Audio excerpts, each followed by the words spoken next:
Salam sejahtera bagi kita semua.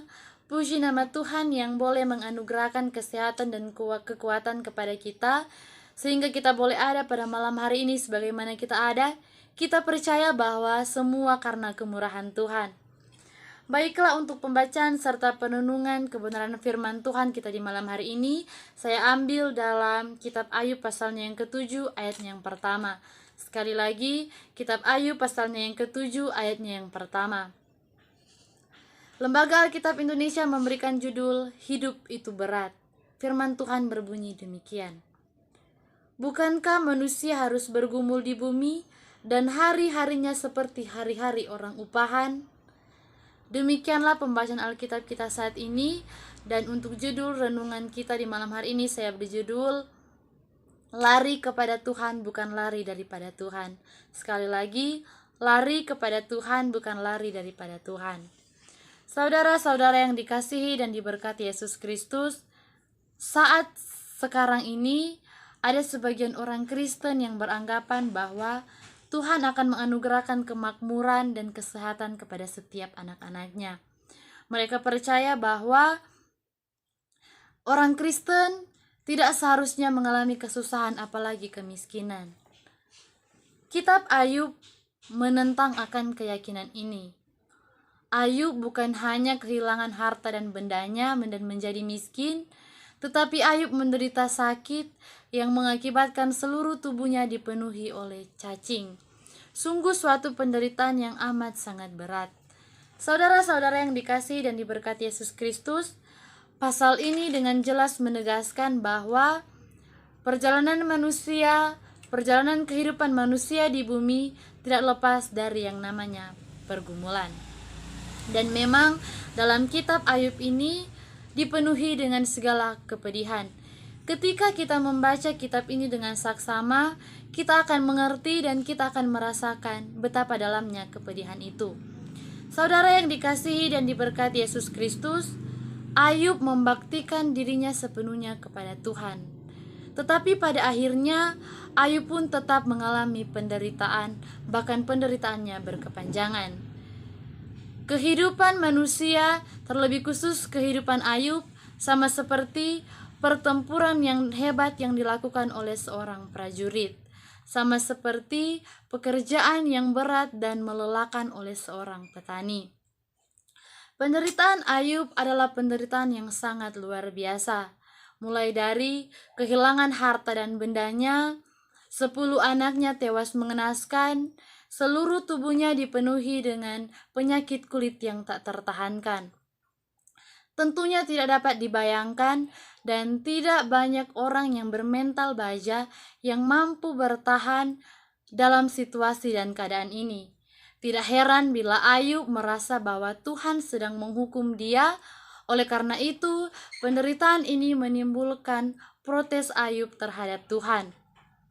Terlebih lagi dalam situasi dan keadaan itu, mereka meyakini bahwa penyakit merupakan hukuman atas dosa-dosa. Oleh karena itu, Ayub bertanya-tanya kepada Tuhan, dosa apakah yang ia perbuat sehingga ia mengalami penderitaan seperti itu. Saudara yang dikasihi dan diberkati Yesus Kristus, walaupun Ayub mengalami penderitaan, walaupun Ayub dihasut oleh teman-temannya, walaupun Ayub mendapatkan stigma sosial, dan bahkan ia sendiri melakukan protes terhadap Tuhan, pada akhirnya Ayub menyadari bahwa penderitaan yang ia alami bukanlah bentuk dari ketidaksetiaan Tuhan, ketidakbelas kasihan Tuhan dan ketiadaan Tuhan, melainkan Ayub percaya bahwa penderitaan yang ia alami adalah suatu ruang bertahan bagi manusia, supaya dengan itu manusia dengan hati yang terbuka senantiasa merindukan penyembuhan daripada Tuhan. Saudara-saudara yang dikasihi dan diberkati Yesus Kristus, mungkin kita pernah mengalami penderitaan sama seperti yang dialami oleh Ayub. Tentunya saat itu kita bersungut-sungut, bahkan kita merasa malu. Tetapi kita harus ingat bahwa terlalu kecil nilainya ketika kita mengatasnamakan setiap pergumulan kita untuk mempersalahkan Tuhan. Bukankah derita yang kita alami tidak bernilai martabatnya dibandingkan dengan derita salib? Kesembuhan Ayub memberikan makna baru bagi penderitaan manusia. Sama seperti peristiwa kebangkitan memberikan makna bagi derita salib. Saudara yang dikasihi dan diberkati Yesus Kristus, yang menjadi pertanyaan bagi kita semua, bagaimanakah respon kita atau reaksi kita ketika kita sedang mengalami penderitaan? Apakah kita lari daripada Tuhan, ataukah kita lari kepada Tuhan sama seperti yang dilakukan oleh Ayub? Saudara yang dikasihi dan diberkati Yesus Kristus, ketika kita menghadapi penderitaan, kita dapat memilih kedua hal tersebut. Yang pertama, apakah kita akan lari daripada Tuhan ataukah kita akan lari kepada Tuhan? Mendekatkan diri kepada Tuhan artinya kita menyerahkan semua kepedihan, semua kesusahan, dan semua kekecewaan kita kepada Tuhan. Dalam ketidakmengertiannya terhadap segala penderitaan yang ia alami, Ayub tidak lari daripada Tuhan, melainkan Ayub lari mendekatkan diri kepada Tuhan. Saudara yang dikasihi dan diberkati Yesus Kristus, pada kesempatan ini tentunya kita sangat bersyukur kepada Tuhan oleh karena kasih-Nya. Kesembuhan boleh teralami dalam perjalanan kehidupan Bapak Alo yang telah bertahun-tahun mengalami sakit penyakit. Kita percaya bahwa kesembuhan ini berasal dari mujizat Tuhan. Dan tentunya ada begitu banyak perjuangan yang dilakukan oleh pribadi bahkan pun keluarga dari Bapak Alo. Mulai dari memohonkan bantuan doa dari berbagai pihak, perjalanan atau jarak tempuh untuk mendapatkan kesembuhan ini tentunya tidak pendek, dan biaya yang dikeluarkan tentunya tidak sedikit. Bahkan pun yang paling penting ialah perjuangan iman dari Bapak Alo dan keluarga. Penyerahan diri kepada Tuhan, bahkan pun doa-doa yang tidak putus-putusnya dipanjatkan kepada Tuhan, dalam perjalanan waktu pun dijawab Tuhan. Bukan waktu yang singkat penyakit ini diderita oleh Bapak Alo. Namun sebagai orang yang percaya, kita mengimani bahwa Tuhan tidak terlalu cepat untuk menolong, tidak terlambat untuk datang. Namun kita percaya Tuhan ada pada waktunya. Tuhan menjadikan segala sesuatu indah pada waktunya.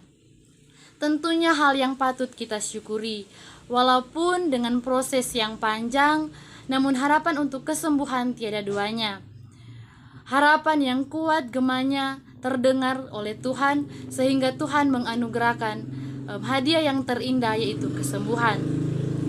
Terhadap jawaban kesembuhan yang Tuhan berikan, tentunya sikap dan respon dari Bapak Alo dan keluarga, bahkan pun kita semua, adalah dengan ucapan syukur atas berkat Allah yang boleh teralami dari waktu ke waktu dalam perjalanan kehidupan Bapak Alo dan keluarga. Oleh karena itu, pembahasan Alkitab kita malam hari ini mengajarkan kepada kita untuk larilah kepada Tuhan, karena hanya Dialah yang mengerti dan memahami, serta hanya Dialah yang memperdulikan kehidupan kita. Marilah kita belajar dari Ayub. Pelajaran yang paling berharga yang boleh kita petik dari kisah Ayub ini adalah imannya kepada Allah yang tak pernah gagal. Walaupun dalam situasi dan kondisi yang sedang mengujinya dengan keras, tidak menggoyahkan imannya. Biarlah kita seperti Ayub, yang walaupun dalam situasi dan kondisi yang tidak baik, tetap percaya bahwa Allah itu baik. Allah tidak akan meninggalkan kehidupan kita. Oleh karena itu, Ayub lari kepada Tuhan, bukan lari daripada Tuhan. Seperti yang dialami oleh Bapak Alok dan keluarga, walaupun bertahun-tahun menderita sakit penyakit, Bapak Alok tidak putus asa, melainkan Bapak Alok berserah dan percaya kepada Tuhan. Dan biarlah dari kisah Bapak Alok dan kisah dari Ayub ini mengajarkan kepada kita bahwa kemungkinan kita tidak pernah memahami alasan mengapa kita menderita ataupun alasan mengapa kita mengalami sakit penyakit. Namun kita percaya bahwa apapun yang Tuhan lakukan, apapun yang Tuhan perbolehkan juga sempurna. Amin.